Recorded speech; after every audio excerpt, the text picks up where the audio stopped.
For astronomers, Omega Centauri has been an outcast amongst globular clusters for a long time. A new result obtained by the NASA ESA Hubble Space Telescope and the Gemini Observatory provides a surprising explanation for Omega Centauri's peculiarities.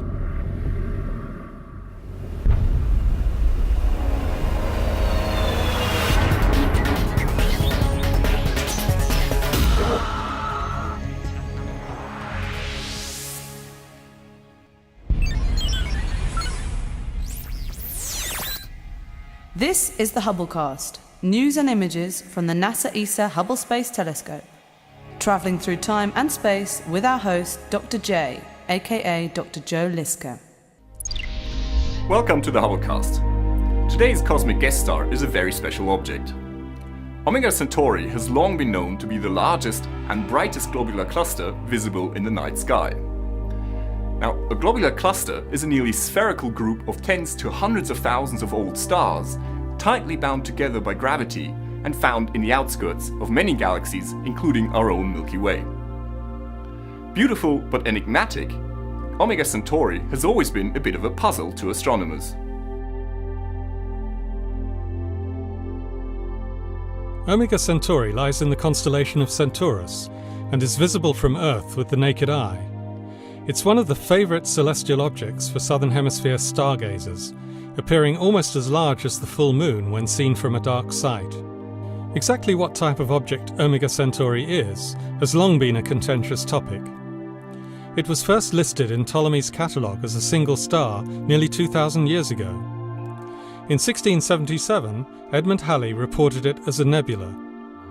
In the 1830s, the English astronomer John Herschel was the first to recognise it as a globular cluster, a classification that it has kept ever since.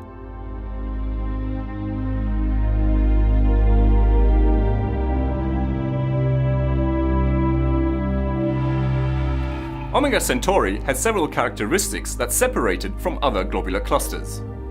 Compared to a run-of-the-mill globular, Omega Centauri has a highly flattened shape, it rotates faster, and it includes several generations of stars, which is an unusual feature for globulars which normally contain only a single generation of old stars. Moreover, Omega Centauri is almost 10 times more massive than other globular clusters, almost as massive as a small galaxy. Now, new images obtained with the Advanced Camera for Surveys on board the NASA ESA Hubble Space Telescope and data obtained with the GMO spectrograph at the Gemini Observatory show that Omega Centauri appears to be harboring an elusive intermediate mass black hole at its center.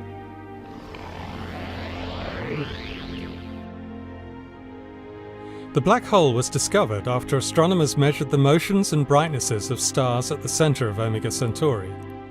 They found that these stars were moving much faster than expected given their total number and brightness. Such behavior clearly indicates the existence of something extraordinarily massive at the center of the cluster. The intense gravitational field of a black hole with a mass of 40,000 solar masses provides just the kick necessary to explain the measurements. This is Dr. Eva Noyola of the Max Planck Institute for Extraterrestrial Physics in Germany. So Eva, you were the lead author on this study. How did you find this black hole?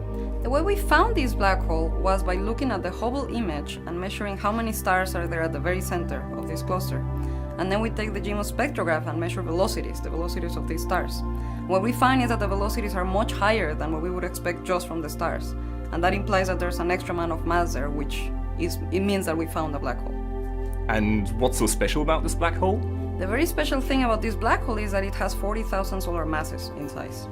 So that means it's a lot bigger than the stellar mass black holes that we find in our galaxy, but it's much smaller than the supermassive black holes that we find at the center of galaxies. So it means that nature makes black holes in a continuous mass range, not just in small and big sizes. So what's the big deal? Why is it so important? Well, first of all, this is only the second black hole that we find in a globular cluster, so that is a very nice, reassuring thing. But also, we know that there are seeds required to grow the supermassive black holes from scratch. And if we find many of these, then that would be a very nice source for these seeds to grow the supermassive black holes. One implication of this discovery is that it is very likely that Omega Centauri is not a globular cluster at all, but rather some kind of dwarf galaxy that has been stripped of its outer stars and dark matter, as some scientists have suspected, for a few years.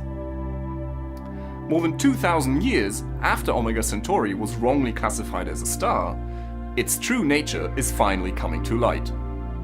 But I wonder, does Omega Centauri have more surprises in store for us?